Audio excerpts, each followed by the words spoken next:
നബി സല്ലല്ലാഹു അലൈഹി വസല്ലം തങ്ങൾ സിദ്ദീഖ് റളിയല്ലാഹുവിനോട് പറഞ്ഞല്ലോ, അബൂബക്കറിന്റെ സ്വത്ത് ഉപകാരപ്പെട്ട അത്രയും എനിക്ക് ലോകത്ത് ഒരാളുടെ സ്വത്ത് ഉപകാരപ്പെട്ടിട്ടില്ല. അപ്പൊ സിദ്ദീഖ് റളിയല്ലാഹു തിരിച്ചെന്താ പറഞ്ഞത് പറയാൻ കഴിയുന്നില്ല, ഒറ്റ കരച്ചില്. എന്തിനാ കരയണത് അബൂബക്കറെ? അബൂബക്കറിന്റെ സ്വത്ത് എന്ന് തങ്ങൾ എന്തിനാ പറഞ്ഞത്? അബൂബക്കറിന് അങ്ങനെ ഒരു സ്വത്തില്ലല്ലോ. അബൂബക്കറിന്റെ സ്വത്തും അബൂബക്കറിനെ തന്നെയും തങ്ങൾക്ക് തന്നല്ലേ. കടങ്ങള് അബൂബക്കറിനെ തന്നെ തങ്ങൾക്ക് തന്നില്ലേ. അതുകൊണ്ടാണ് ഈ സൗർ ഗുഹയിൽ കയറുന്ന സമയത്ത് നബി സല്ലല്ലാഹു അലൈഹി വസല്ലം തങ്ങളോട് മക്കാനക്ക് യാ റസൂലുള്ളാഹ്, തങ്ങൾ ഗുഹന്റെ പുറത്തൊന്ന് ഇരിക്കോന്ന് ചോദിക്കുന്നു. എന്തിനാ അബൂബക്കറെ? ഗുഹയിൽ വല്ല ഇഴജന്തുക്കൾ ഉണ്ടെങ്കിൽ തങ്ങളെ കുത്തിയാലോ കടിച്ചാലോ? അപ്പൊ അബൂബക്കർ കയറുമ്പോ അതിന് അബൂബക്കർ ഇല്ലല്ലോ. അതിന് അബൂബക്കർ മനസ്സിലുണ്ടെങ്കിൽ അബൂബക്കർ വിചാരിക്കണമെങ്കിൽ അബൂബക്കർ ഉണ്ടാവണ്ട നബിയെ. ആ ഗുഹ മൊത്തം വൃത്തിയാക്കുന്നതിന്റെ ഇടയിൽ വിരല് മുറിഞ്ഞു. അപ്പൊ സ്വന്തം വിരലിനോട് പറയണ്ട്, ഇന്നന്തി ഇല്ല ഇസ്ബി, ആകെ ഒരു വിരല് മുറിഞ്ഞതിനാ കാര്യമായിട്ട് സങ്കടപ്പെടുന്നു. വൃത്തിയാക്കുന്നു, മൊത്തം വൃത്തിയാക്കിയിട്ട് തങ്ങളോട് പറയുന്നുണ്ട്, തആലി യാ റസൂലുള്ളാഹ്, തങ്ങൾ വരീൻ. കാല് നീട്ടി ആ കാലിൽ തങ്ങൾക്ക് തലയണയാക്കിയിട്ട് ഉറങ്ങാൻ സംവിധാനിച്ചു കൊടുത്തു. കാല് യഥാർത്ഥത്തിൽ ഒരു മാളത്തെ ഒരു ദ്വാരത്തെ അടച്ചു പിടിച്ച കാലായിരുന്നു. നമുക്കറിയുന്ന പോലെ അവിടെ നിന്ന് പാമ്പ് കടി കിട്ടി.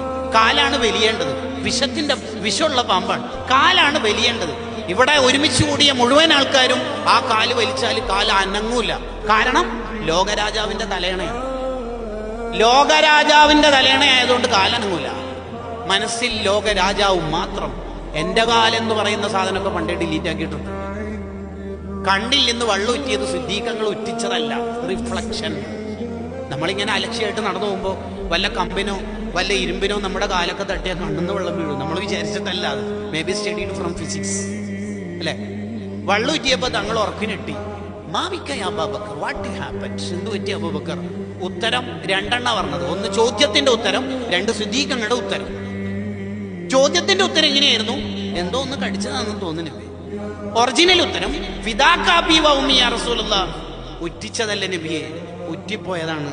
അബൂബക്കറിനോട് മാപ്പാക്കണം, എന്റെ കണ്ണു നിറഞ്ഞുപോയി, ഉറ്റിപ്പോയതാണ്, ഞാൻ ഉറ്റിച്ചതല്ല, മാപ്പാക്കണേ നബിയെ. ഇതാണ് ഉത്തരം കൊടുത്തത്. അബ്ദുള്ളമാർക്കുള്ള ക്വാളിറ്റിയാണ്. ഗുഹയിന്ന് പുറത്തിറങ്ങിയിട്ട് ഞങ്ങൾക്കൊരു ചോദ്യം ഉണ്ടായിരുന്നു. അല്ല അബൂബക്കർ, കയ്യിൽ നല്ലൊരു ജോഡി ഡ്രസ്സ് ഉണ്ടായിരുന്നല്ലോ നേരത്തുള്ള യാത്രയിൽ, എവിടെ പോയി അത്? അത് മൊത്തം കീറിയിട്ടാണ് ദ്വാരങ്ങൾ അടിച്ചത്.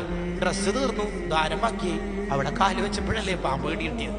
സ്വയം ഒരുക്കി തീർന്നിട്ട് അലിഞ്ഞു ചേരുക, എന്നിട്ട് മഹബത്തിന്റെ ലോകത്തെ നമ്മൾ പുൽകുക.